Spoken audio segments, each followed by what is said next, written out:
자, 공부 모임 시작하겠습니다.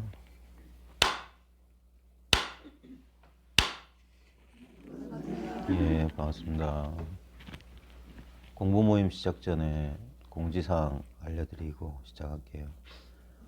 다음 주 월요일이 3월 3일인데 아시다시피 대체 공휴일입니다. 3월 1일, 3일절이 토요일이라 3월 3일 대체 공휴일이라 저희 공부방은 빨간 날은 쉽니다. 그래서 월요일 저녁 공부 모임은 없고요. 그 다음에 일주일 뒤, 그러니까 오늘 목요일이잖아요. 다음 주 목요일 아시다시피 3월 6일 우리가 봄 현장체험 학습 갑니다. 혹시 여기 참여하시는 분? 현장체험. 예. 참여하시는 분들은 3월 6일 목요일 오전 7시 50분 남산역 8번 출구로 나오시면 신호등 건너면 S5일 주유소 있어요. 거기에서 버스 탑승하시면 되고 8시에 출발할 수 있도록. 그 다음에 이제 카톡 단톡방에 제가 그 불교 TV에서 했던 나홍선사의 생애 동영상이 있으니까 한번 여행 가시기 전에 한번 영상 한번 보시고, 그러면 아마 그 귀한 시간 내서 갔는데 꼭 봐야 될 거. 우리가 그냥 모르고 보면 돌멩이에요. 돌멩이하고 나무토막인데 알고 보면 거기에 이제 역사가 있고 숨은 의미들이 있습니다. 그러니까 아는 만큼 보인다고 옛날에 나의 문화유산 답석에 썼던 유흥준 교수가 아는 만큼 보인다고 했잖아요. 그래서 미리 좀 공부 좀 하시고, 제가 꼭 봐야 될 것들은 그 제가 저희 간단한 계획서 해가지고 파일로 올려드렸으니까 그걸 활용할 수 있으신 분들은 미리 한번 확인해 보시면 됩니다. 그 다음에 오실 때 신발은 약간 대부분 평지고 이동하는데 무리가 없을 텐데 묘저감 가는 길이 한 10분에서 20분 가파른 산길입니다. 근데 포장은 돼 있어요.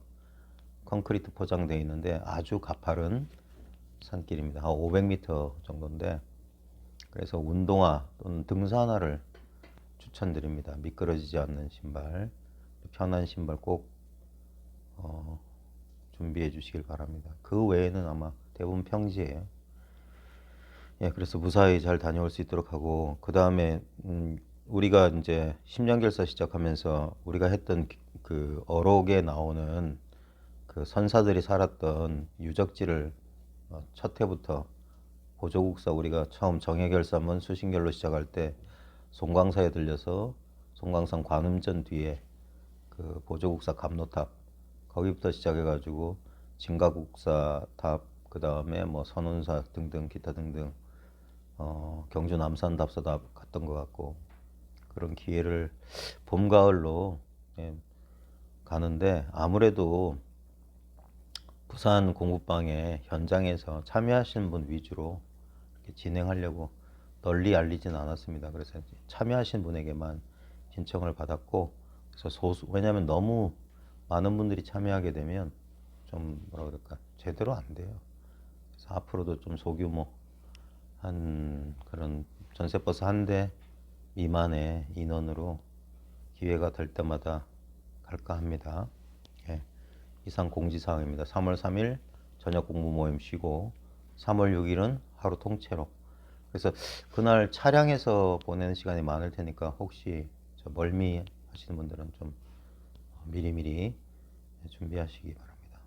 이동 시간이 여주까지 갔다 와야 되니까 당일치기로 갔다 와서 조금 힘에 붙일 수 있으시니까 미리 몸살약도 좀 챙기시고 잘 다녀올 수 있도록. 제 내일 모레가 3월이지 않습니까? 봄이 왔으니까. 자, 오늘 이제 나홍선사 어록을 제가 이제 3월 6일 출발하기 전까지 떼는 방향으로 하려고 이제 끄트머리 몇 개 남았습니다. 물론 이게 나홍선사 어록 전체는 아닙니다. 요 뒤에 보면 나홍선사의 지금 우리가 쓰고 있는 교재는 안 나오지만 나홍록에 보면은 이 나홍선사가 수많은 시가를 지었어요.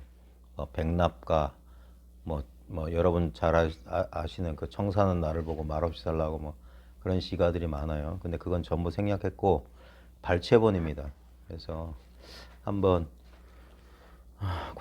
관심 있으신 분은 지금 국내에서 우리나라에서 이제 접할 수 있는 나홍록은 예전에 저쪽 묘관음사 그 향국스님 상자분 중에 해 뭐라고 하시는 분이 나홍선서록을 번역한 게 있었는데 지금 절판됐고요. 지금 유일하게 이제 찾아볼 수 있는 게 설림고경청서에 나홍록이라고 있습니다. 예. 그게 이제 완전한 번역본이니까 지금 국내 유일본으로 알고 있어요. 그래서 혹시나 관심 있으신 분, 그 뒤에는 뭔 얘기했는가 궁금하신 분들은 참고해 보시면 됩니다.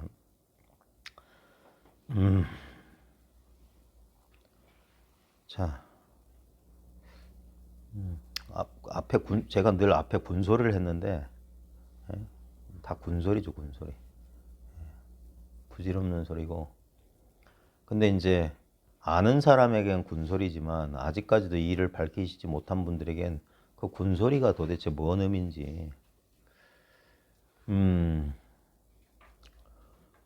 일상생활 가운데서 잠시 생각을 쉬고 뭘 하는 게 아닙니다. 생각만 쉬면 바로 그거예요. 생각만 쉬면 바로 그거라고. 생각을 해도 바로 그거지만 일어나는 생각 때문에 우리가 현혹, 미혹당하기 때문에 잠시 생각을 쉬고 그저 존재만 해봐라. 존재한다라고 제가 명세기 전 국어교사 아닙니까? 우리말에서 존재하다는 동사예요. 근데 존재하다를 이것도 미묘한 겁니다. 우리가 영어에서도 이제 존재사 비동사란 말을 하거든요. 존재가 동사다. 근데 우리는 가만히 보면 존재는 존재하고 있다는 건 예를 들면 컵이 있다. 응? 존재한다. 그러면 안 움직이는 것 같은데 이게 움직임이란 말이야. 마음은 움직이는 겁니다. 그래서 우리가 마음 심자 심방변이라고 아시죠? 짝대기 긋고 점 2개 좌우로 찍으면 한자에서 그 한자 부수 가운데 왼쪽에 그 가장자리에 있는 걸 변이라고 해서 무슨 심방변 무슨 변이라고 해서 가장자리에 있는데 짝대기 긋고 점을 좌우로 짝대기 사이로 찍으면 이게 마음 심자 부수예요. 거기에다 날 생자 하면 이게 성품성입니다. 성품이라고 하는 것은 마음이 움직인다는 뜻이에요. 마음이 일어나는 걸 성이라고 하는 거예요. 예? 그러니까 마음의 움직임을 성품이라고 하니까 그게 존재예요. 존재는 성품이라고. 존재는 의식이란 말이에요. 요즘 현대식으로 말하면. 존재한다는 것은 의식하고 있다는 거예요. 의식은 살아 움직이는 거예요. 그러니까 우리가 가만히 있는 것 같지만 이건 물리학자들한테 이 과학자들은 쉽게 알 겁니다. 전자, 우리의 전자 있잖아요. 전자, 원자, 핵 사이를 돌고 있는 전자 끊임없이 움직여. 빛의 속도로. 너무 빨리 움직이니까 움직인 줄 모르는 거예요. 그런 것처럼 이 존재한다는 건 이거는 살아있다는 거고 의식하고 있다는 거예요. 바로 이거예요. 그래서 이걸 이렇게 이해하면 이건 군더더기고 바로 이렇게라는 게 뭐냐면 생각의 과정을 거치지 않고 인식하는 방법을 말하는 거예요. 그러니까 생각의 입장에서는 생각하지 않으니까 두려운 거예요. 왜냐하면 생각이 자아거든요. 여러분의 자아는 생각하지 않고서는 존재할 수가 없어요. 생각할 때만 여러분 자아가 존재해요. 생각하지 않을 때는 자아가 없는 거예요. 그래서 옛날에 숭산스가 미국 가서 이런 소리 했어요. 데카르트는 나는 생각한다. 고로 나는 존재한다고 그랬어요. 그럼 내가 생각하지 않으면 나는 존재하지 않는 거예요. 생각을 통하지 않고 직접적인 그걸 체험이라고 하는 거예요. 직접적 인식. 이걸 불교 인식론에서는 혈량이라고 합니다. 우리 현대한 때 나타날 현. 그 다음에 우리 질량할 때 량, 헤아릴 량. 혈량은 있는 그대로 받아들인다가 혈량이에요. 그게 우리가 깨달을 때는 그렇게 깨닫는다는 거예요. 그러니까 그 혈량의 반대말이 우리가 견줄 비자, 비교할 때 할 때 비자 있죠. 비량이란 말이 있어요. 이거는 내가 이미 알고 있는 걸 가지고 새로운 걸 인식할 때 그땐 비량이에요. 저 조선 사람한테 이탈리아 피자를 보여주면 조선 사람은 옛날 조선 사람 그걸 피자라고 인식할 수가 없어요. 난생 처음 보는 건데 뭐라고 인식하냐면 이게 파전 같기도 하고 부침개 같기도 하고 빈대떡 같기도 하고 자기가 알고 있는 파전, 부침개, 빈대떡을 가지고 새로운 걸 인식하죠. 이걸 비량해. 비교해서 이해하는 거. 이게 사량 분별이에요. 그러니까 우리 새로운 걸 안 게 아니에요. 과거의 것을 가지고 새로운 걸 해석한 거야. 그래서 전혀 새로운 게 아니에요. 그러니까 실상을 안 게 아니에요. 과거의 것을 덧붙여서 아는 거야. 예? 그러니까 현량은 뭐냐면 있는 그대로예요. 여러분 태어나서 난생 처음 뭘 봤을 때 아무 생각 없죠. 비교할 수가 없으니까. 그렇게 인식하는 게 현량이에요. 그러면 이게 뭐냐면 짐승들은 대부분 현량이겠죠. 이 뇌가 과거 기억이나 이미지를 저장 못하는 짐승, 우리가 금붕어 욕하잖아요. 미끼 또 물어놓고 또 문다고. 걔네들은 과거가 없어서 그래요. 과거가 없어요. 우리는 되게 두려워하는데 만약에 그렇다면 어떻게 될까요? 우리 인간도 원래 그러지 않았을까요? 물론 이 영장류 가운데 내용량이 컸지만 과거로 가면 내용량이 조그맸대며 오스트랄로피테쿠스 요만했대며. 그러니까 두뇌도 작았을 거 아닙니까? 지금 호모사피엔스가 두개골이 제일 큰 거거든요. 영장류 가운데 인류 종 가운데. 그러니까 생각이 없었다면 스트레스가 있었을까요? 후회, 불행, 공포, 미래를 예측 못하면, 지금만 산다면, 돌아볼 과거가 없고 내다볼 미래가 없다면, 그러면 사람들은 되게 답답해요. 현대인들은. 하지만 어쩌면 우리 과거 사람들은 그렇게 살지 않았을까? 돌아볼 과거가 없고 내다볼 미래가 없어요. 지금 이 순간만 이렇게 살아서 그냥 존재하는 거잖아요. 그러면. 그래서 그게 바로 우리가 맨날 금강경에서 말했던 응무소주 이생기심 아니에요? 마땅히 머문 바 없이 마음을 이렇게 쓰는 거. 지금 우리가 마음을 쓰고 있잖아요. 보고 듣고 느끼고 알고 있잖아요. 여기서 이제 우리는 이미지, 어떤 환영을 저장한단 말이에요. 실제로는 지금 이게 사람들이 잘 납득하지 못하지만 우리는 지금 내가 있고 세계가 있다는 게 너무 당연하죠. 자연스럽죠.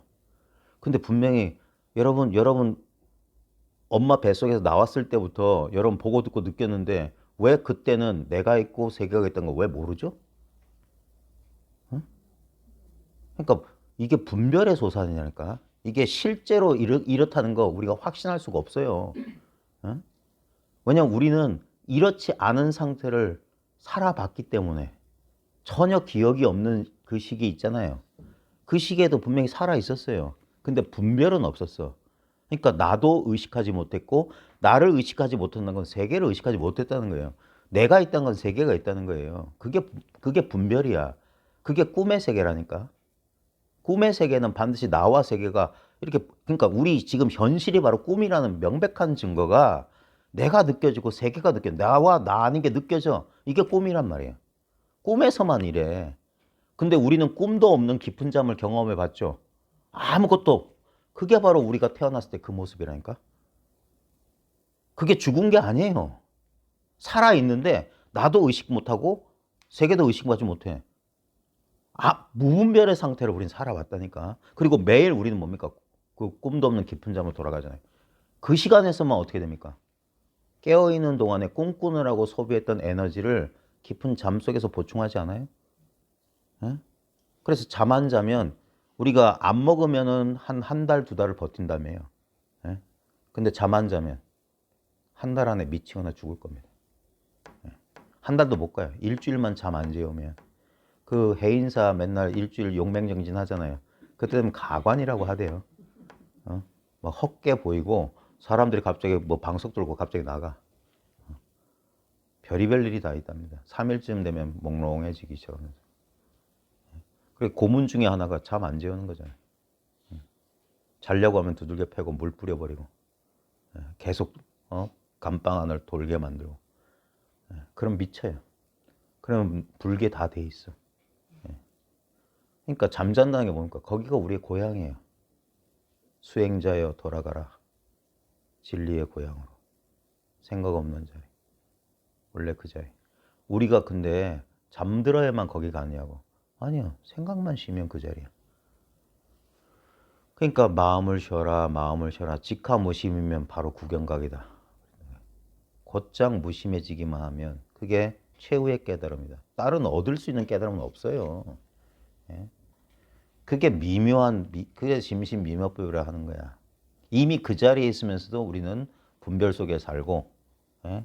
근데 분별 속에 살고 있음에도 그 자리야. 다른 자리가 있지 않아요. 가도 그 자리. 응?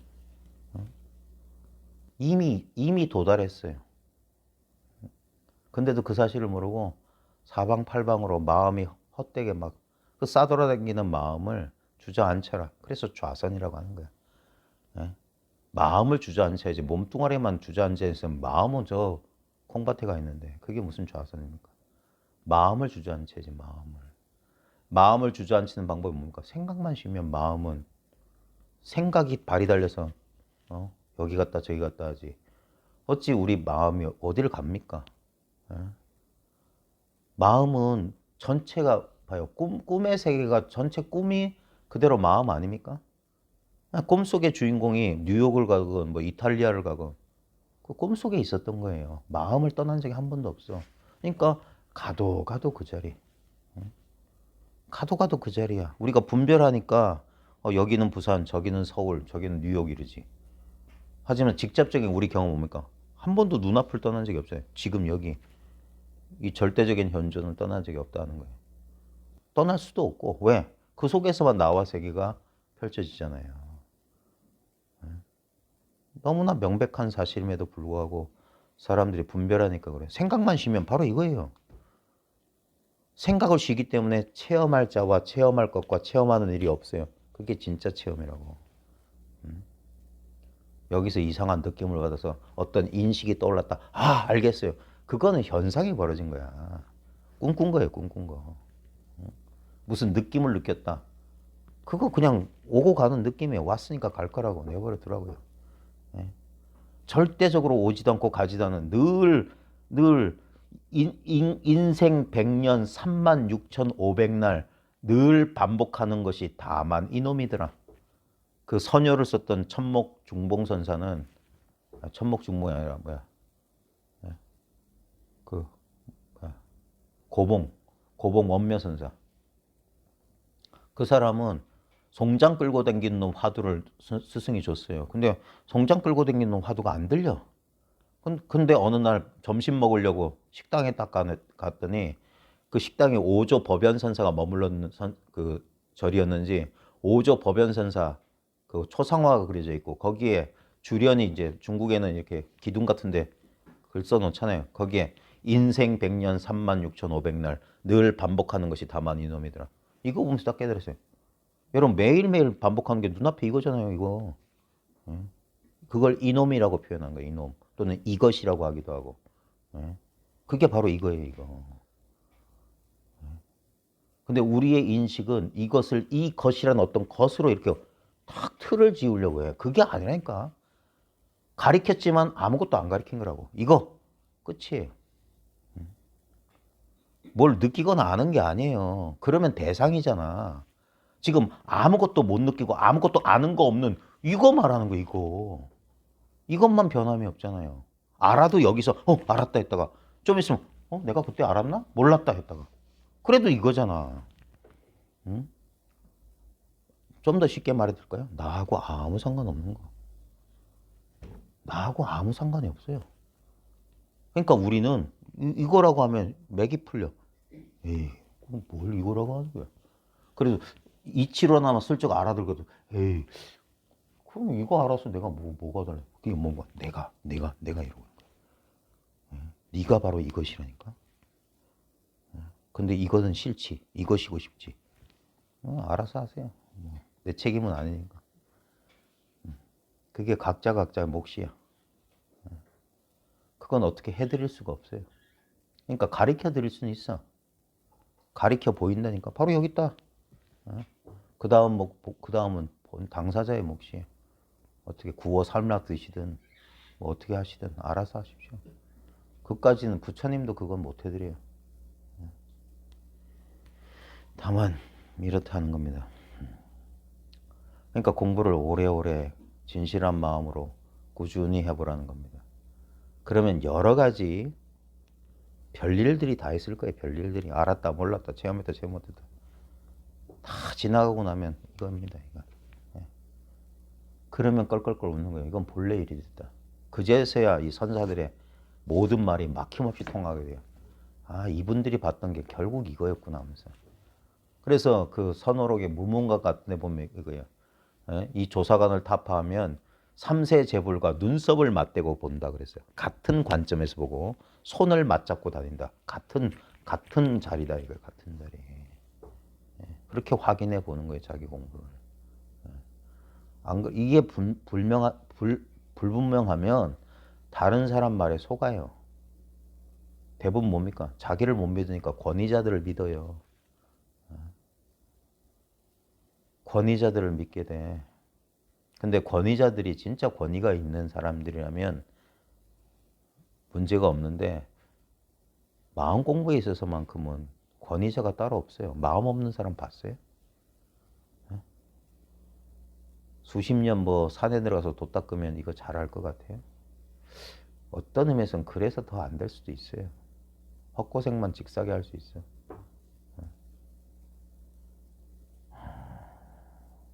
이 공부를 하게 되면 진짜 공부하는 사람이 돼요. 세속에 대한 관심이 별로 없게 돼. 이거 하나로 만족할 수 있게 된다고. 이것만이 온전한 만족감을 줘요. 부족하다는 게 없기 때문에. 심리적으로 제일 안정된 상태고. 그러니까 이게 중도, 부처님이 중도 정견하지만 저는 중도란 말보다는 중립이란 말을 더 좋아해요. 뉴트럴하다. 이도 저도 아닌 중립적인 상태다. 왜냐면 느낌의 중립, 생각의 중립이에요. 좋은 느낌, 나쁜 느낌 일어나기 전, 좋은 생각, 나쁜 생각 일어나기 전. 이게 근본적인 순수한 우리의 본성의 상태. 분명히 살아있어. 근데 분별은 아직 일어나기 전이야. 그래서 이걸 생각 이전 자리, 느낌 이전 자리, 상수가 멸한 자리. 생각과 느낌이 사라진 자리다. 근데 분명히 이렇게 깨어있는 거예요. 성성적적이라는 고인의 말이 이게 성성한 거예요. 늘 밝아요. 근데도 어떤 분별이 의식, 어떤 내용, 경험의 내용물이 없기 때문에 텅 비어 있어. 공적 영지라고도 하고. 이게 선정, 정해라고 하는 게 이게 텅 빈 이 마음, 그러면서 가득 충만하기 때문에 다른 걸로 흔들리지 않아. 그래서 선정이에요. 근데 이게 그 텅 빈 자리가 환하게 밝아 있어. 그래서 이게 지혜예요. 이건 노력해서 된 게 아니라 우리가 원래 그렇다니까. 근데 세상에는 요 문 밖을 나서면 바위도 많고 잡초도 많아요. 그리고 공부하는 당사자 본인들이 여러 가지 분별, 업식에 뒤섞여 가지고 야바이꾼들한테 많이 속아요. 제사 지내면 뭐 잘 되는 줄 알고 제사 드립다 지내고, 뭐 기도하면 뭐 잘 되는 줄 알고 기도는. 그게 다 뭡니까? 이기적인 욕심 만족시키는 건데 그게 진리겠어요? 한편 이해는 돼요. 인간이니까 그럴 만도 하지만 그런 걸 공부한다고 하면 안 됩니다. 그건 그냥 우리가 돈 내고 밥 사 먹는 거라고 생각하면 돼요. 자기 배고프니까 밥 한 그릇 돈 내고 사 먹는 거지 뭐. 그 정도 수준이지 그런 걸 마음 공부라고 할 수가 없어요. 전혀 상관없는 걸. 불안한 마음을 어떻게 하면 달랠까. 그런 식으로 백날 해봤자 달래지지 않을 겁니다. 바로 그 마음이, 불안한 마음을 달래려는 그 마음이 불안한 마음인데, 그게 불안인데 피로 어떻게 피를 닦아내요? 불안한 마음으로 어떻게 불안한 마음을 달래? 그냥 직함무심이어야 된다는 거예요. 길이 없다. 그 저항하는 생각이 꺾이면 바로 그 자리에 생각이 저항하는 거예요. 이해해야 되겠다. 뭘 해야 되겠다. 생각이 조건을 내세우잖아. 무조건이라니까. 이미 무조건적으로 주어져 있는 걸 어떻게 한단 말입니까? 그러니까 어떻게도 할 수 없을 때 호련히 저항이 강한 사람은 그래서 고생을 하는 거예요.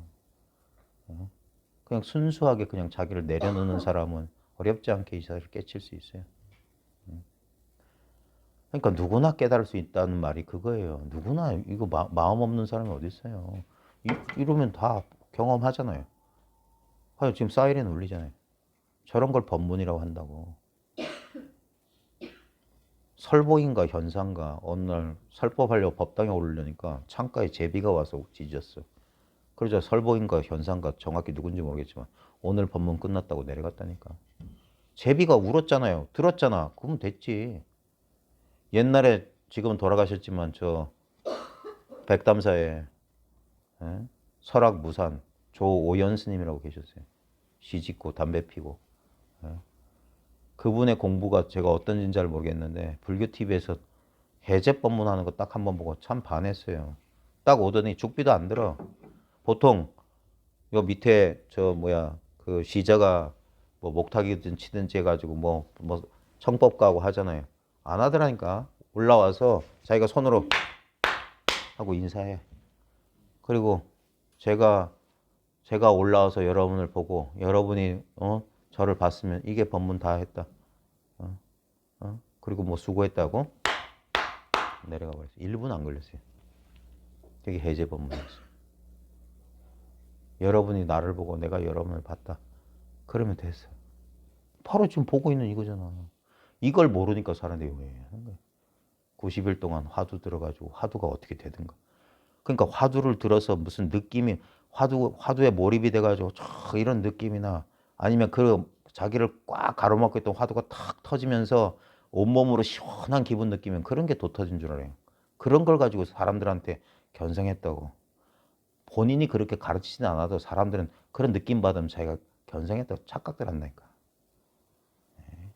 제대로 일러준 사람이 없어서 그래요. 그러니까 그런 데 속아가지고 세월만 보내잖아. 닦아서 이루는 게 아니라고 조사들이 그렇게 말해줘요. 부처님께서도. 어떻게 우리의 본성을 닦아서 이룹니까? 그러니까 오직 깨어나는 길 하나밖에 없어. 깨어난 다음에 우리가 자성이 본래 청정한데도 그럼에도 불구하고 우리가 과거에 업식에 휘둘려 살면서 나쁜 버릇을 익혔다 이 말이에요. 반응하는 양식이나 뭔가를 이해하는 방식이 이기적이고 자기중심적으로. 그래서 그게 부작용을 일으켜서 내 마음이 이렇게 괴로웠다는 사실을 그걸 깨달음에 의지해서 그걸 비추어 나가는 그걸 수행이라고 한다고. 내 자성이 본래 밝기 때문에 그 밝음으로 내 마음속의 그늘들을 그 빛으로 비춰보면 그 그늘은 빛이 없어서 그늘이 있는 것처럼 보인 것이지 실제로는 빛의 부재지. 그늘이 있는 게 아니라 빛이 없었던 거지. 오직 빛만 있다는 거예요. 그러니까 깨달음의 빛이 그래서 자성 광명이 환하게 정오처럼 우리도 봐요. 새벽에는 어두컴컴하잖아. 아직 여명이 밝아오기 전 빛이 밝기 전에는 근데 한낮 정오가 되면 어떻게 됩니까? 모든 게 뚜렷하고 선명하게 탁 보인다 아닙니까? 그래서 저 옛날에 그런 편액도 하나 있었는데 현대불교신문에 신행숙이 옛날에 써서 제가 상 받은 적이 있어요. 저기 저 상패 있잖아요. 상 받은데 어떻게 알았는지 네, 참 웃겨요. 로또 당첨된 사람은 진짜 어디 외국으로 가야 되겠더라. 응? 저거 상 받고 수상하게 됐습니다. 조계사로 올라오세요. 전화 받고 1시간도 안 지났어요. 전화가 딱 오더니 광주 어디에 있는 무슨 장애인 무슨 단체래. 축하드린대. 어떻게 하는 거야? 그러면서 뭐 자기들이 이러고 있으니까 좀 도와달라 해가지고 그래 예, 그래 그래 뭐 목조각한데 그래 뭐 얼마인데요? 한 10만 그 당시 20몇 년 전에 한 10만 원이요. 그랬어요. 그랬더니 뭐가 오긴 왔어. 기계로 깎은 불일 보조 네 글자 이래가지고 그래 제 서재에다가 달아놓은 적이 있었는데 부처님의 해가 두루 비춘다. 그게 이도리예요. 불일이 보조하니 부처님의 태양이 두루 비추고 있으니 부처를 자꾸 형상으로 하니까 석가모니든 미륵이든 아미타든 다 화신 보신 아닙니까? 진법신이 아니라 진리의 몸이 아니에요. 진리의 몸이 따로 있나. 이 도리를 딱 알고 어록을 보시면 아하 하는 겁니다. 그래서 어록이 제일 직접적인 거예요. 경전은 솔직히 어려워요. 경전은 비유, 상징들이 너무 많아. 그래서 귀신 같은 소리가 많아요. 막 부처님이 분신해가지고 뭐 수천만 뭐 부처가 나오고 무슨 국토에 무슨 사자저거 어쩌고 무슨 사천왕이 오고 화엄경 봐요. 제가 화엄경을 한 몇 번 읽으려고 시도하다가 다 실패했어요. 앞부분에 뭐 가리왕 뭐 가루라가 몇만 가루라가 나오고 나찰이 몇만 나찰이 나오고 보살이 제가 톨스토이 소설 읽다가도 포기한 사람이거든요. 주인공 이름을 못 외우겠어. 근데 화엄경은 더해. 그래서 지금 사놓고 쟁겨놓고 언젠간 보겠지 하고 하는 거예요. 죽기 전에 한번 봐야지 하면서 언젠가 될지 모르겠어. 그러니까 경전은 어렵다는 거야. 근데 어록은 뭡니까? 딱 펼쳐 전신 보면 바로 앞부분에 할 말 다 해. 그게 조사의 가풍이에요.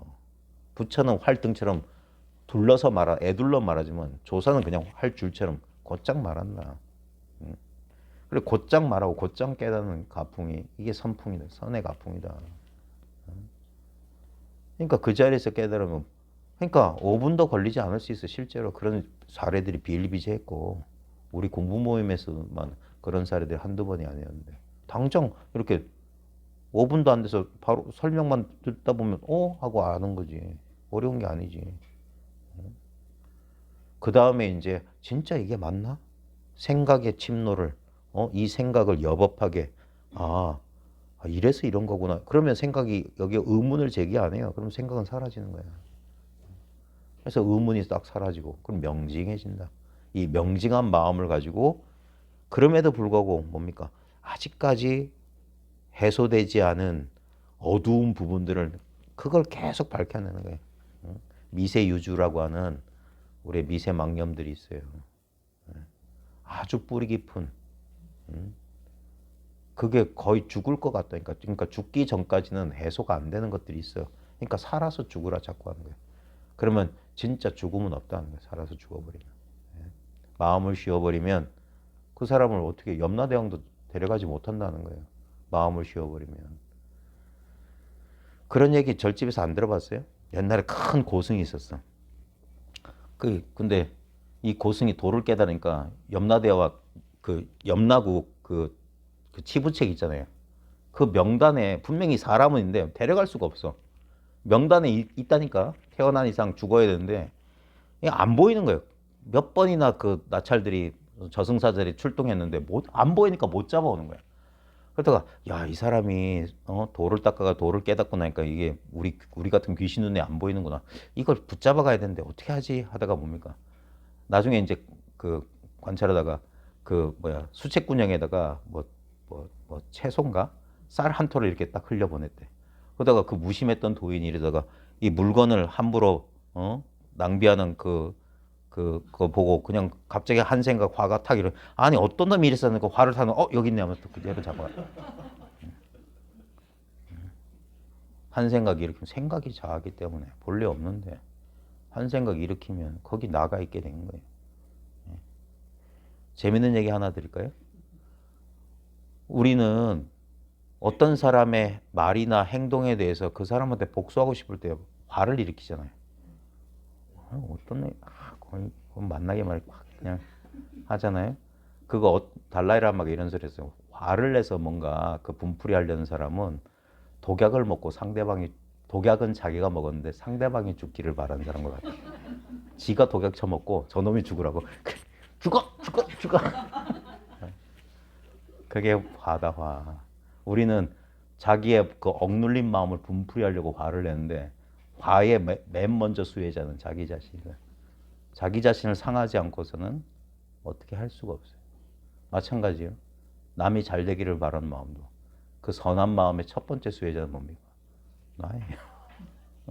나부터 행복해지고 저 사람 잘 됐으면 좋겠어 라는 마음을 가진 그 마음의 첫 번째 수혜자는 그 사람이 나라니까. 자, 이거 나온 어록 화요일 날 끝내도록 합시다. 이제 몇 장 안 남았어요. 한번 봅시다. 169쪽에 공부를 점검한다. 간변이라고 합니다. 간변. 간변은 이렇게 선문답 같은 거 하는 거예요. 사람과 이렇게 마주해가지고 공부를 이제 밝히는 얘기를 간변이라고 합니다. 간변. 스님께서 경전을 강의하는 좌주에게 물으셨다. 지금도 마찬가지고 옛날에도 그랬던 모양이에요. 그래서 선종과 교종이라고 하잖아요. 경전 공부하는 그런 사람들을 교가 또는 교종이라고 그래요. 그러니까 보면 화엄경이다, 법화경이다, 금강경이다, 경전 이렇게 강의하고 경전 이렇게 연구하고 하는 걸 교가라고 하고, 선종은 예로부터 이렇게 경전이나 이런 걸 보지 않았어요. 예? 오로지 자기 마음을 깨치는 거예요. 마음을 깨쳐. 그러니까 불립문자, 교회별전, 직지인심, 견상성불이라 해가지고 경전을 보지 않았어요. 그러다 보니까 우리나라에 이제 여러분 아실란가 모르겠지만 우리나라 불교 역사가 삼국시대 전후로 우리나라에 이제 불교가 들어와요. 주로 이제 중국을 통해서 들어왔겠죠. 백제 때 뭐 들어왔다. 심지어 우리 요 부산 사람들은 아실란가 모르겠지만 우리 신라가 제일 늦게 불교를 받아들였어요. 공식적으로는.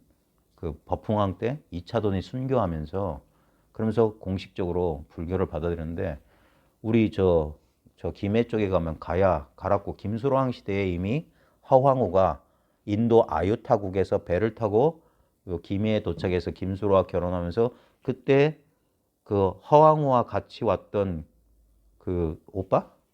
뭐 장유화상. 우리가 김해 장유라고 하는 데가 그 장유화상이 그걸 통해서 이미 불교가 들어왔다. 뭐 여러 가지 백제에도 뭐 불교가 다른 방식, 고구려에도 여러 방식으로 들어왔다 했지만 대부분 삼국 시대 전후로 해서 들어왔는데, 그때 들어왔던 불교는 교정이죠. 그러니까 경전을 보고 예불 하고 하는 그런 거였는데, 그럼 선은 언제 들어왔냐? 신라 말쯤 들어왔어요. 신라.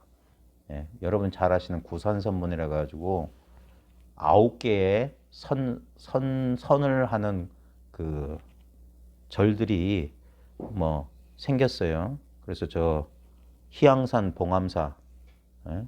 거기 희양산문, 가지산문, 저기 장흥 보림사, 저 전라남도 장흥에 가면 보림사라는 절이 있어요. 거기에 가지산문이 생기고, 뭐 저 실상사, 남원에 있는 실상사, 실상산문 해가지고 9군데 산문이 생겼습니다. 그 마족의 법통을 이은, 서당 지장계의 법통, 마족 밑에 그 법통을 이은 사람들이 법을 깨닫고 들어와서 신라 말 고려 초에 구산선문이 생겼어요. 그러면서 이제 선이 이렇게 선문이 생겼는데, 그쪽에서 공부한 사람들은, 그러니까 기존의 교종 불교를 받아들인 그 삼국시대 사람들에게 선은 낯선 것이에요. 왜? 뭐 경전 얘기도 안 해. 예를 들면 뭐 주장 들고 다 이거다 이렇게 하니까 처음에 왜더라고 공격받았어요. 그럴 수밖에 없죠. 지금도 조사선이다 불이법 하면 사람들이 이해 못하고, 그러니까 기존의 전통적인 사고방식을 가진 사람들에게는, 특히나 제가자가 그러면 더 의심의 눈초리를 받아요. 그게 이상한 거예요. 마음을 열고 얘기해 보면 다른 얘기를 하는 게 아닌데, 처음에는 그래서 조심하라고 하는 거야. 함부로 자기가 이 공부 좋다고 해가지고 막 이런 기존 전통적인 공부하는 사람들한테 이런 걸 너무 여러분들이 열성적으로 소개하려고 하면, 아 제가 사이비에 속았구나 이렇게 그러니까 당연한 거 아닙니까? 여러분도 거꾸로 입장 바꿔보세요. 어떤 사람이, 여러분이 뭐 교회 다니는데 어떤 사람이 목사도 아니고 뭣도 아닌 이상한 인간이 모든 게 하나, 너희가 하나님이다 이런 소리 한다면, 사람들이 그런 거 두려워한다는 사실 모르세요?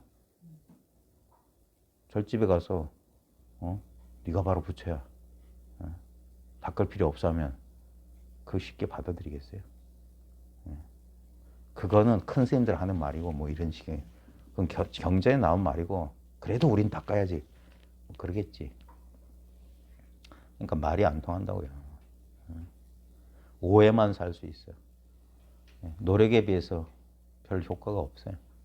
그러니까 다 시절 인연이 있어야지만이, 이게 예전에 그런 말이 있어요. 백봉 김기추 거사가 했던 말인가? 대승법문은 아무나 알아듣는 게 아니다. 대승의 근기라야 알아듣는다. 두려운 사람, 이게 자기를 지키려고 자기 안에 갇혀 있는 사람들한테 이 큰 것을, 그 춘성 스님의 그 말이 그예요. 나의 큰 것이 어찌 너의 그 좁은 것 속에 들어가겠냐. 어떤 신신 깊은 보살이 있었는데 보살 딸내미가 관연한 처녀 딸이 있었는데 이 어머니 보살은 춘성 스님을 신하고 그러니까 신봉하고 있었는데 이 딸내미도 불교 인연을 지어주려고 춘성 스님한테 법문 좀 들어가보라 했더니 관연한 이 처녀가 20대 꽃다운 나이 처녀가 법문 들으러 제가 불교 공부 스님 법문 좀 들어왔습니다 하니까 춘성 스님이 욕쟁이 스님이잖아요. 말 거칠게 하기로. 예?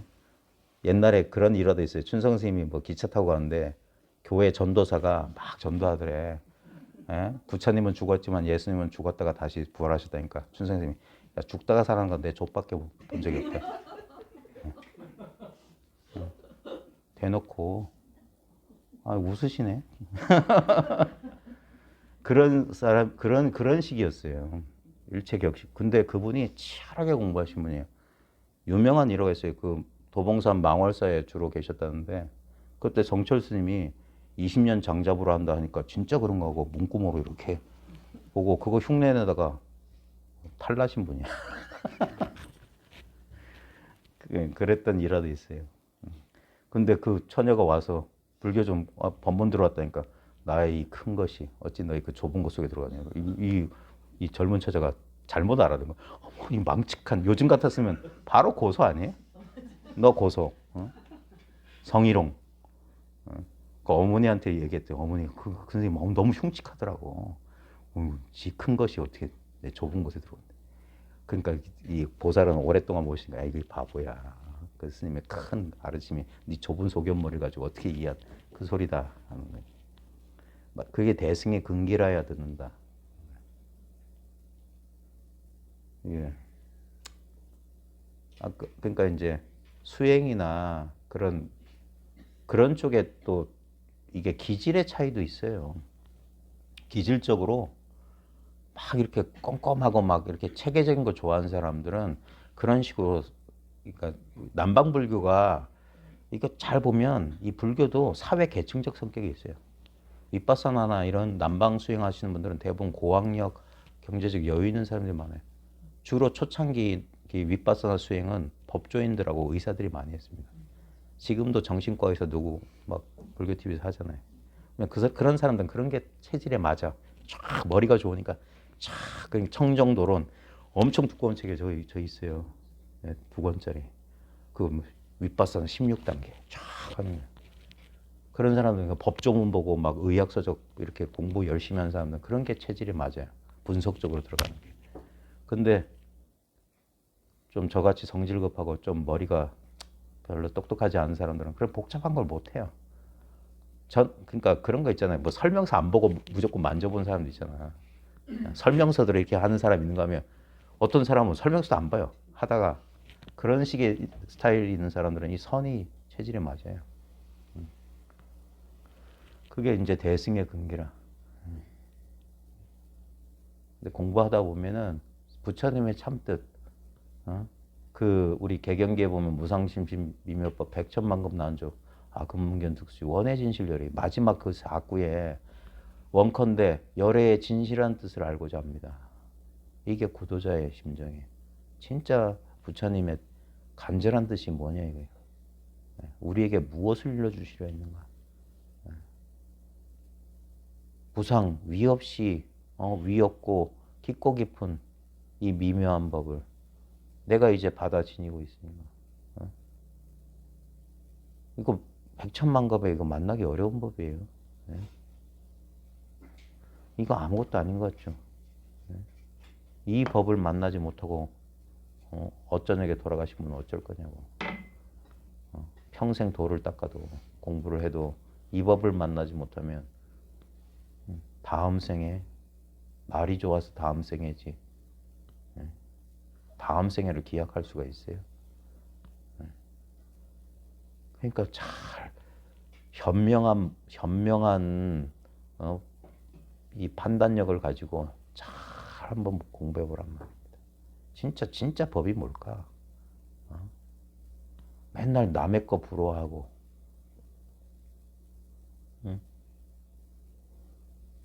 어떤 특수한 사람들만. 어제 유튜브 보다 보니까 제가 별로 자연 스님 같은 사람 안 좋아하거든요. 예. 막 까불랑까불랑. 근데 나도 비슷한데. 나도 까불랑까불랑. 그래서 비슷해서 싫어하나 보다. 닮아서 싫어하는데. 그 사람이 그러대. 가나선 저 월정사 주지 정념 스님하고 둘이서 대담하는 짤막한 짤이 있던데. 정념 스님이 가나 선풍에 대해서 쫙 하니까 자연 스님이 이제 그런 건 마치 이런 거와 같다. 응? 보면 특별한 소수 사람만 하게 되면 우리 있잖아요. 무슨 특별한 기술 가진 사람이나 특별한 재주 있는 사람은 인간 문화재라고 딱 하잖아요. 그 사람을 제외한 나머지 일반 사람들은 전혀 그런 거 못하는 그런 재능을 갖고 해서 수십 년 그것만 해가지고 특별한 소수만 해낼 수 있는 거라면 그런 걸 인간 문화재 보면 현실적으로 아무 쓸모가 없는 거 아니냐. 근데 가나선이 그리 되고 있는 것 같지 않냐. 너무 재밌는 비유야. 속이 다 시원하더라. 진짜 부처님이 그러라고 그랬을까? 부처님 경전 조금만 봐도 아무나 다 깨달았어요. 아무나. 출가한 비구, 비구니만 깨달은 게 아니라 우바세, 우바이도 부처님 설법을 듣고 그 자리에서 깨달았다. 그게 거짓말이면 왜 경전에 써놔요?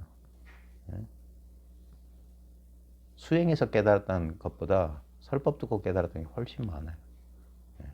그게 당연한 거고. 근데도 사람들은 자꾸 특별한 거라고 생각하니까 그래서 불법이 어지러워진 거예요. 그러니까 시대마다 이것을 다시 일깨우는 사람들이 나와서 부처님의 원의 진실열이 부처님의 진실한 뜻을 알고자 한다. 그리고 다시 이 불법을 그러니까 항상 새롭게 하는 거예요. 새롭게. 낡은 방편, 1000년도 더 지난 낡은 방편을 왜 아직도 버리질 못하느냐. 세상이 이렇게 변했는데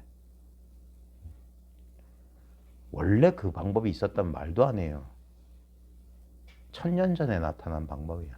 그리고 별로 효용성이 없었어요. 제가 늘 말하잖아요. 가나선에서 깨달았다는 사람 이름 좀 보면 되고라고. 우리가 보통 스님들이 저 조사 법문하러 법상에 올라가서 하는 법문 들어보면 마조 스님, 임재 스님, 무슨 방거사 이런 소리는 많이 들어봤지만 대종고 이후에 선사들 얘기를 법문에 하더냐고. 안 나와요. 몇 대 때렸더니 깨달았다. 엎어져도 깨달았다. 기와장 부딪힌 소리에 깨달았다. 나뭇잎 소리에 깨달았다 했죠. 봐요. 그 다음에 그러면 우리나라에서 살다 가신 분들은 전부 그들이 공식적으로 말하는 것처럼 자신이 들고 있던 화두가 깨져서 깨달았냐고. 어제도 그 유튜브에서도 그 정념스님이 그러대. 경허선사가 여삼이거 마사돌에 화두 들다가 화두가 타파됐다는데 진짜 그랬냐고. 우리 다 알잖아요. 경허선사 그 오도 과정은 너무나 대중적으로 알려서 다 알잖아요. 그분이 원래 동학사 강주였어요. 7살인가 몇 살인가 절에 와가지고 절에서 일만 하는데 애가 너무 똑똑하니까 얘 좀 공부시키라 해서 그래서 20대에 동학사 강주가 된 막힘없는 능통한 사람이었어요. 엄청 똑똑한 사람이었던 천재였던 거야.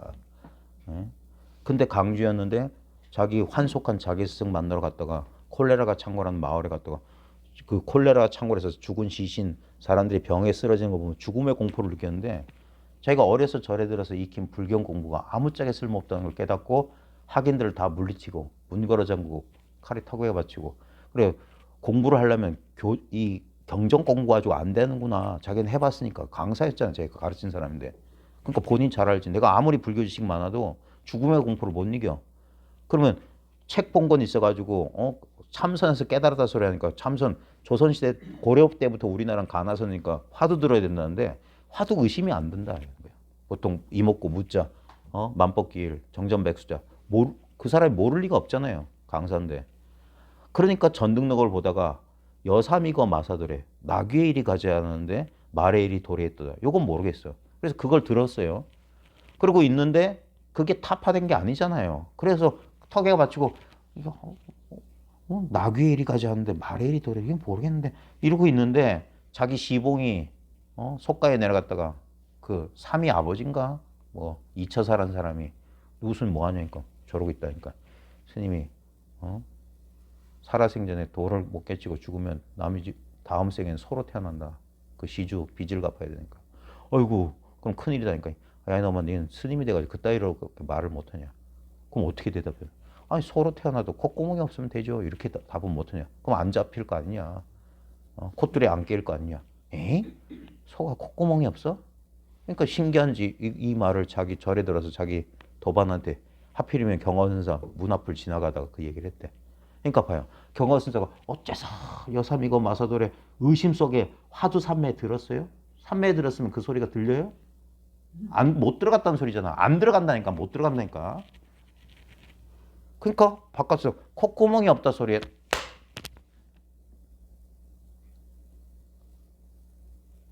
그래서 화두는 성동격사라고 소리는 동쪽에서 질렀어. 화두는 이런 화두를 들었는데 터지기는 저쪽에서 터지는 거야. 콧구멍 없다 해서 터지는 거야.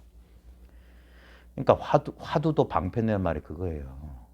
무한하게 일어나는 사량 분별을 화두 하나로 붙잡아둔 그러니까 화두 때문에 깨친 건 아니에요. 그거 어떻게 해도 설명이 안 돼. 예? 좌우지간 그러니까 딴 쪽에 관심을 기울였는데 터지기는 딴 쪽에 터졌다. 다 그렇게 되세요. 어떤 자기가 들은 본참 화두가 타파됐다. 그런 일은 하나도 없어요. 예? 기록을 제시하라고 예를 들어보라고. 예? 어떤 한국의 근세 스님 가운데 자기가 들었던 본참 화두가 이래서 그 화두가 탁 타파되면서 그랬다. 그런 거 없다니까. 예? 정광선수도 개울가 건너다가 갑자기 법문이 생각나서 오도했다. 정광선 육선법문 녹음이 남아있다니까요. 해안스님도 봐요. 죽비 원래 든 화두는 은산철벽이라는 화두예요. 있지도 않은 화두야. 은산철벽을 뚫어라. 이걸 화두로 줬다고 자기 스승이. 근데 은산철벽 어떻게도 할 수가 없는데 아침에 공양죽비 소리에 탁. 향곡스님도 천성 내원암에 있는데 문짝이 골바람이 싹 불면서 전각 문짝이 탕 부딪힌 소리 깨쳤더라고요. 경봉순은 그 호롱불 불빛이 흔들리는 거 못 깨달았고. 그게 바로 조사선이에요. 화두가 없단 말이에요 원래. 근데 언제부턴가 꼭 화두를 해서 그러니까 그게 뭡니까? 없는 틀을 만들어 놓고 그 틀에 맞춰야 된다고 하니까 그러니까 될 리가 있나? 원래 대종구가 화두를 낸 뜻이 뭐냐면 아까 말했듯이 성동격사하기 위해서야. 망상을 꽉 망상이 일어나는 그 자리에 무하라는 거야. 망상만 떨어버리면 된다. 아까 말했잖아. 생각만 쉬면 된다니까. 생각을 쉬게 되면 근데 생각은 쉬었는데 깨어나지 못했기 때문에 어떤 인연이 딱 주어진 그러니까 마음의 그러니까 의단이 동로한다는 게 뭐냐면 딴 생각이 일어나지 않고 생각이 없는 그 자리는 자칫 잘못하면 혼침 무기일 수 있어. 멍한 상태일 수 있단 말이야. 그때 뭔가 어떤 계기로 탁 하고 이게 깨어나면 성성한 깨어있다고. 그 계기가 어떤 경계예요. 뭘 보거나 듣거나 냄새 맡거나. 전등록에 보면 어떤 거사가 큰 스님을 찾아서 공부하는데 도저히 모르겠어. 그래가지고 밤중에 갑자기 화장실에 가고 싶어서 옛날 푸세식 아닙니까? 화장실 딱 갔더니 그 역겨운 냄새가 나니까 자기도 모르게 코를 감싸주려다가 딱 깨달았다. 그 냄새로 깨달은 양반이야. 능엄경에 보면 보살 11명이 목욕탕 들어가다가 따뜻한 물 발로 물 딱 만지다가 깨달았다. 이 소리가 다 나온다고. 임재는 두들겨 맞다가 깨달았고 소리 듣다가 깨닫고. 이게 깨달음의 본령인데 이걸 체험하거나 이런 사람이 드물기 때문에 그리고 그렇게 체험한 사람들도 다른 사람을 가르칠 때는 화두 들라고 가르쳐버린 거야. 본인은 그렇게 깨달아 놓고도. 왜냐면 그렇게 배워왔으니까. 그게 전통이에요. 전통. 그 다음에 자기의 주관적인 체험이나 자기 경험 안에 갇혀 있으면 그렇게밖에 못 가르친다니까. 그러니까 제 방을 돌아다니면서 공부를 탁마하라는 게 그거예요. 어떤 강렬한 체험을 통해서 깨달은 사람이 있는가 하면 어떤 사람은 체험도 없는데 깨달았어. 처음엔 저도 그래서 그런 사람들이 제 공부 모임에 나타나서 저도 못 믿었어요. 에? 이렇게 쉽게 깨달을 수 있나? 왜냐면 난 생고생을 했기 때문에. 그래서 확 열리고 뭐 잃어버렸던 거 찾고 다 그래야 되는 줄 알았는데 안 그런 사람이 있어. 어? 그러다 보니까 그런 사람 더 일반적이고 오히려 이렇게 생고생한 사람들은 아상이 강하고 아는 거 많은 사람들은 생고생하는구나. 그러니까 다양한 케이스를 접하다 보면 공부의 폭이 넓어지는 보는 관점. 그래서 본질이 그러니까 그게 탁마예요. 인간이 아무리 지가 잘났어 마음 공부했으면 지 경험의 폭 안에 갇힐 수밖에 없어요. 그러니까 자기 공부를 지키려고만 하지 말고 사람들과 탁마하라고 자기를 열으라고 공개하라고. 그럼 비난받을까 봐 두려워? 그러면 그건 공부도 아니지. 얼마든지 봐요. 우리 책 쓸 때도 혹시 잘못된 곳이 있으면 질정을 부탁드립니다. 안 그래? 서문에다 예의라도 써놓잖아. 혹시나 잘못된 것이 있다면 번역 잘못했으면 이건 번역자의 몫이다. 책임지겠다는 소리 아닙니까?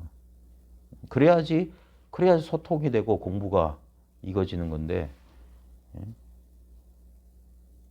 본인이 안다는 소리예요. 공부를 공개 못하는 사람들은 자기가 자신이 없다는 소리지. 자기 공부를 자기가 믿지 못하니까 공개가 안 되는 거지. 아이고, 또 허튼 소리 하다가 안 한다고 해놓고 그렇게 많이 하네. 자, 스님께서 좌주, 교종 얘기하다 여기까지 흘렀구나. 물으셨다. 교종에서는 일시불을 말한다. 우리 봐요. 경전에 보면 일시, 불제, 사위국 나오죠. 그게 일시불이에요. 한때 부처를 말한다. 일시에 그 부처님은 지금 어디 계십니까? 부처 어디 있어? 묻는 거예요. 이게 본질적인 질문 아니에요? 그러니까 좌주가 어물거리자. 부처 있는 것을 몰라. 그러면서 어떻게 불제자라고 할 수 있냐고.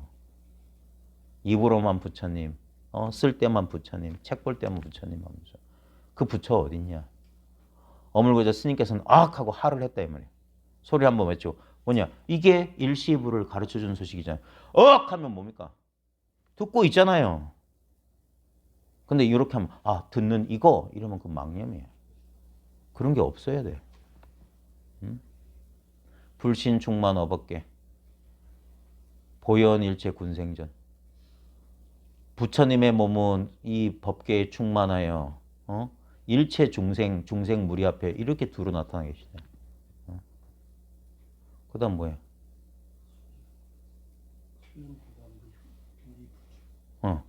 수연 부감 비부주.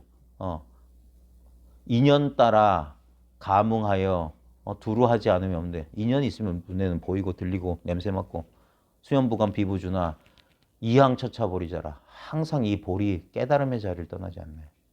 그러니까 노란 것이 오면 노랗게, 빨간 것이 오면 빨갛게, 추우면 춥다, 더우면 덥다.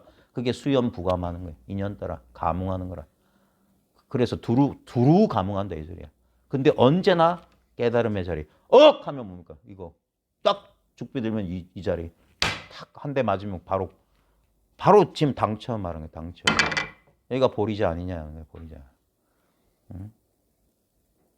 밖으로 나가시다가 다시 좌주를 부르셨다. 좌주야 불렀어요. 응? 좌주가 머리를 돌리자. 알겠습니까? 봐라. 좌주 하고 부르니까 머리를 돌리잖아. 알겠냐? 응? 모르겠습니다 했어요. 그러니까 스님께서 참선하십시오. 이건 번역. 무비 스님도 이거는 전혀 원문에 맞지 않아요. 이 원문에 안 맞는 번역을 왜 이렇게 해주시는지 몰라. 어디겠노?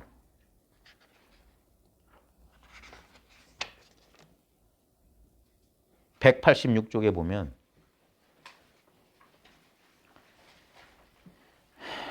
한문이 나와요. 까만 건 글씨고 하얀 건 종입니다. 186쪽에 사문 좌주. 스님께서 좌주에게 물으셨다. 교가설 일시불. 교가에서는 교종에서는 일시불을 말하는데 즉금 제하처. 바로 지금 어느 곳에 있습니까? 하니까 좌주의. 좌주가 의는 머뭇거렸다 이 말이에요. 지금 제가 죄송합니다. 그냥 소리만 들으세요. 봐도 모르면 괜찮아요. 몰라도 돼. 그러니까 사할. 좌주가 머물까 악 하고 소리 질렀다. 그러니까 출부. 그러니까 나가면서 다시 이 말이에요. 출부소주. 다시 소자는 부를 소자예요. 좌주를 불렀다. 주 회수. 좌주가 고개를 돌리자 사운. 스님께서 말하시다. 회마. 알겠느냐 하니까 주운 불회. 모르겠습니다. 그러니까 사운 객료 타제다 그랬어요. 봐요. 여기에 참선이라는 말 안 나오죠. 참자도 없고 선자도 없어요. 사운 객료 타제. 다시 맞아야 되겠구나 이 소리예요. 근데 참선하십시오라고 왜 번역했는지 모르겠어요. 이분이 경전 번역도 잘하시지만 선어록도 번역 많이 하셔서 우리나라 임재록 번역 아마 가장 초창기 하셨을 거예요. 이분 임재록 그렇게 좋아하신다고 하셨거든. 근데 객료타제 다시 맞아야 되겠구나 이 말이에요. 뒤에 있을 제자는 이게 서당에서 한문 배운 사람들은 이거 잘 몰라요. 뒤에 이거 있다 소리가 아니에요. 이거는 어기사라고 해가지고 강한 확신을 나타낼 때 맨 문장 끝에 있을 제를 쓰는 거예요. 제가 안타까운 게 제가 뭐 한문에 능수능란한 사람은 아니지만 불교 경전이나 어록 간문을 강독할 수 있는 수준은 되거든요. 그걸 누구한테 전해주고 싶은데 그럴 사람이 지금 없어요. 왜냐하면 까만 건 글씨고 하얀 건 종이 수준이 너무 많기 때문에. 왜 그러냐면 봐요. 제가 늘 이거 어록 강독하거나 이럴 때마다 번역 잘못했습니다. 번역 잘못해야죠. 이거 어록 번역할 사람이 없어요. 이거는 중국에 유학 갔다 온다고 해서 되는 게 아니에요. 중국 사람도 이거 번역 못해요. 여러분이 우리나라 사람들이 훈민정음 못 읽는 거랑 똑같아요. 여러분 훈민정음 석보성절 주면 이거 읽을 수 있어요?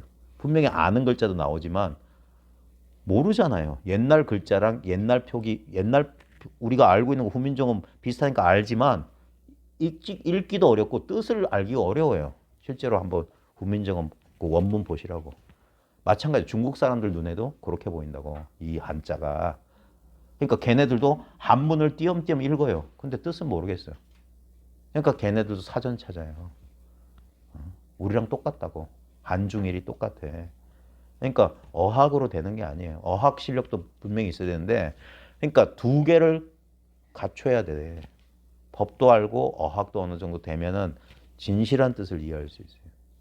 근데 어학은 되는데 뜻을 모르면 이상하게 번역하거나 법은 아는데 어학을 모르면 자기는 알지만 이걸 바깥으로 표현을 못해. 번역해 줄 수가 없어요. 근데 그게 안타깝다. 왜냐하면 이게 이런 작업을 한 10년은 해야 돼요. 10년 정도는 같이 이렇게 앉아놓고 강독을 하여 가는 거야. 그러면 물리가 트여요. 물리가.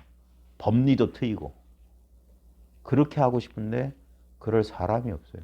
지금 이제 환경은 얼추 이제 공부할 수 있는 센터 같은 게 조금 마련됐잖아요. 근데 아직도 시절 인연을 기다려야 될 것 같아요.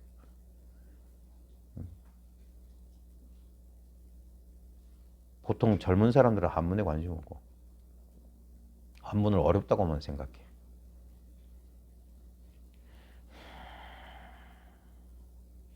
자, 그러니까 객료타제다는 걸 다시 맞아야 되겠구나 이 말이야. 하니 좌주는 절을 올렸다. 맞기 싫어서 아마 절을 했던 거지. 이게 감변이에요. 상대방의 공부를 이렇게 이게 감별한다 이 말이야. 감별한다. 이게 공부가 되는 놈인지 안 되는 놈인지.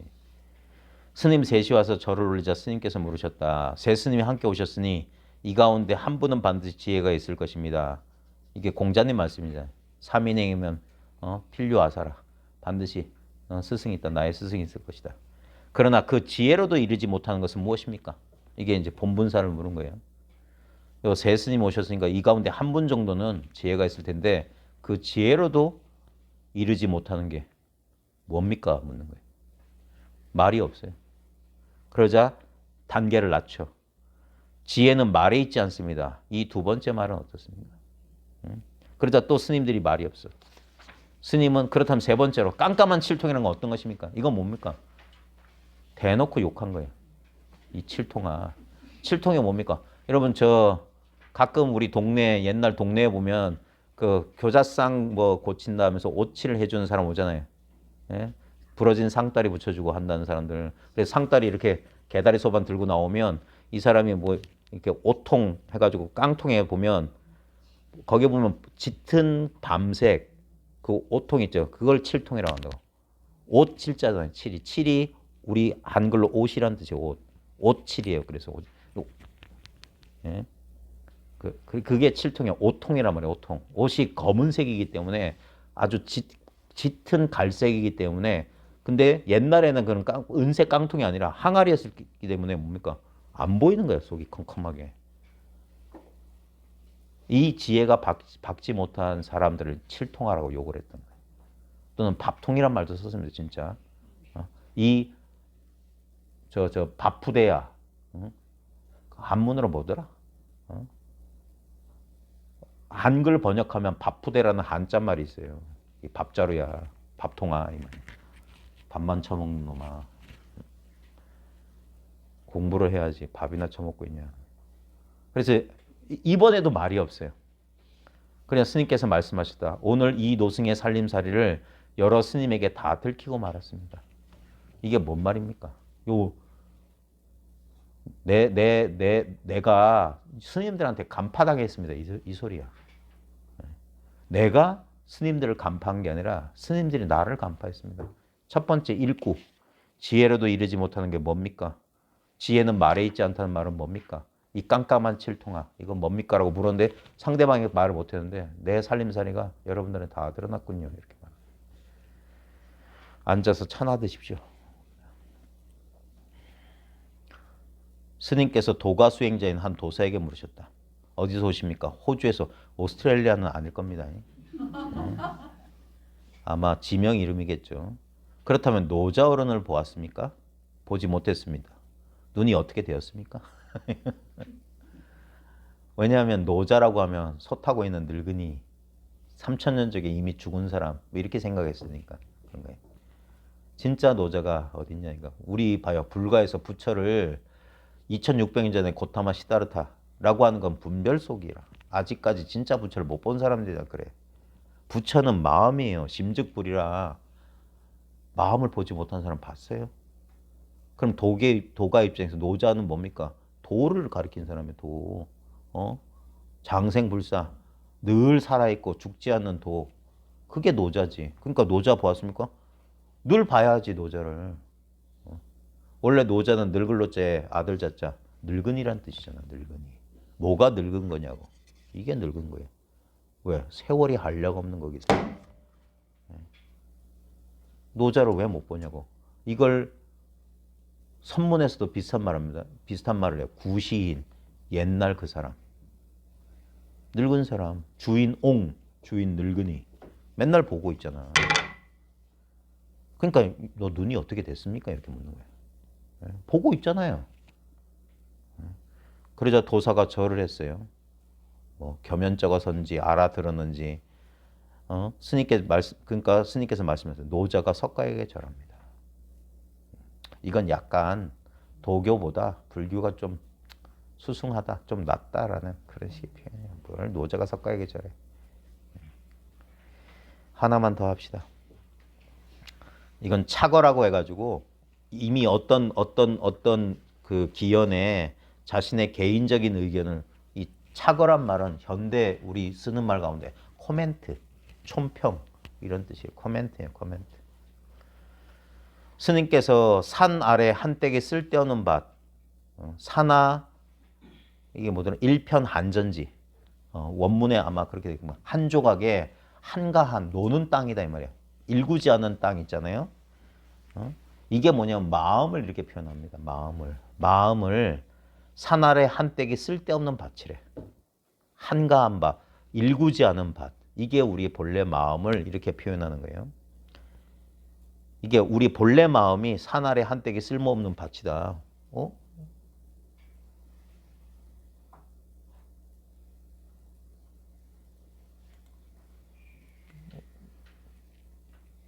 유튜브가 끊어졌네. 유튜브가 좀 이상하네.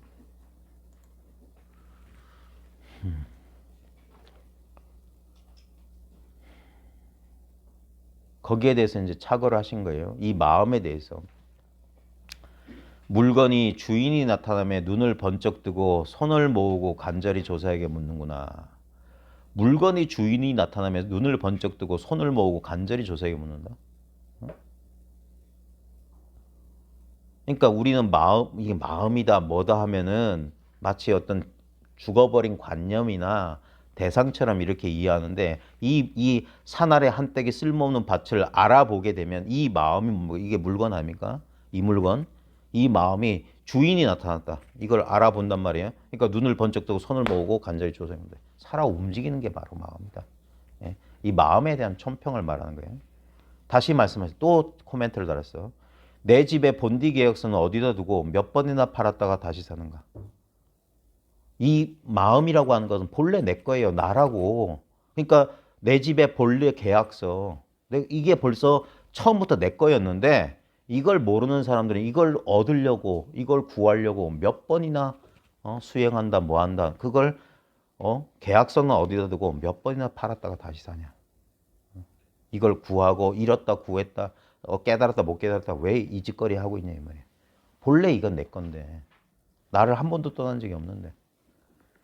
또 말씀하셨다. 경세 소리 끊어진 뒤에는 뉘우쳐서 쓸데없으니 이건 뭐냐면 과거 이게 야 깨닫기 어려우니까 우리 쉬운 길 가자. 쉬운 길. 이거 뭡니까? 연불하는 거. 정토종 있잖아요.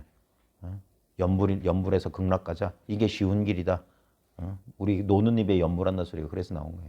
제일 쉬운 거죠. 나무아미타불 관세 뭐죠 관세. 그러니까 경세 소리 끊어진 뒤에는 뉘우쳐서 쓸데없다. 가엾다.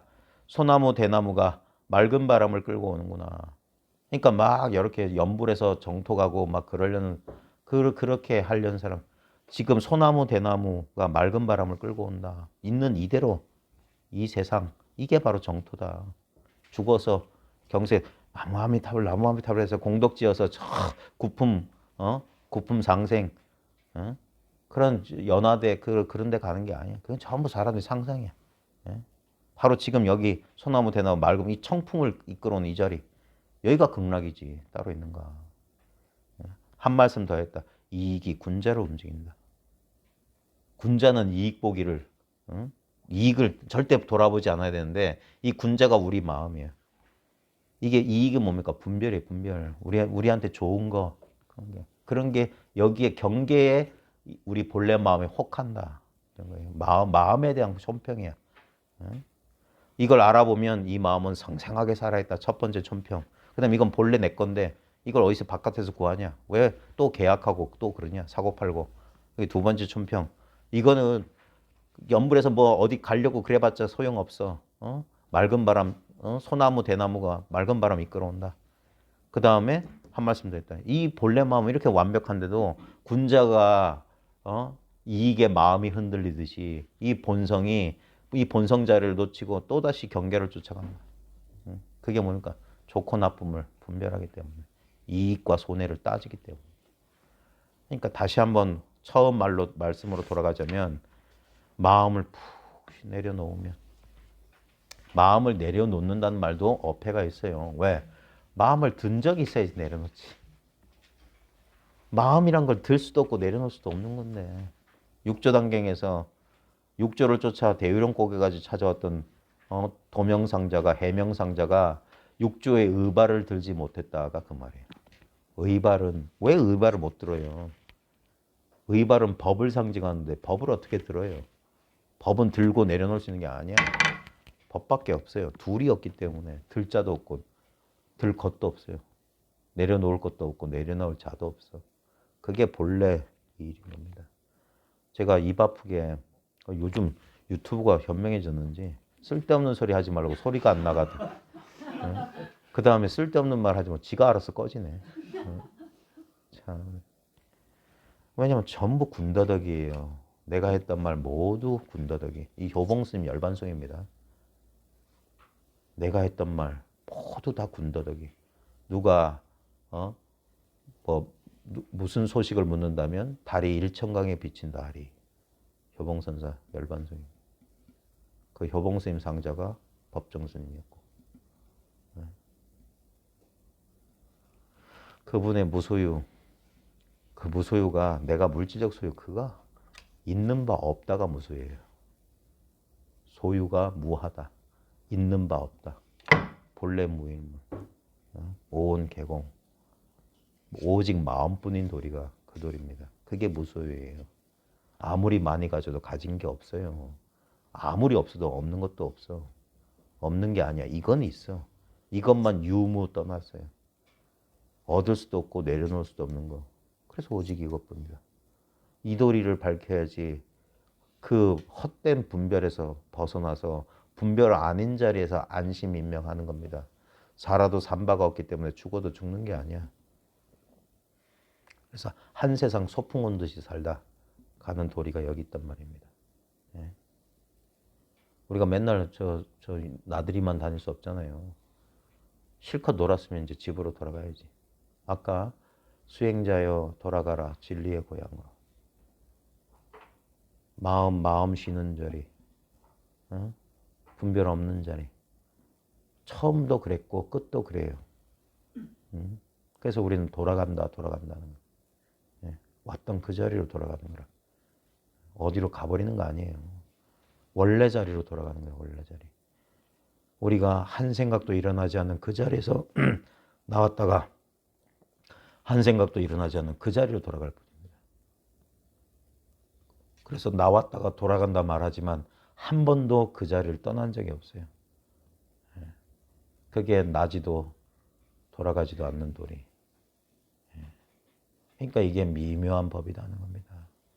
그래서 간절한 마음으로 공부하셔야지 진실하게 진실을 밝혀야 되는 거예요.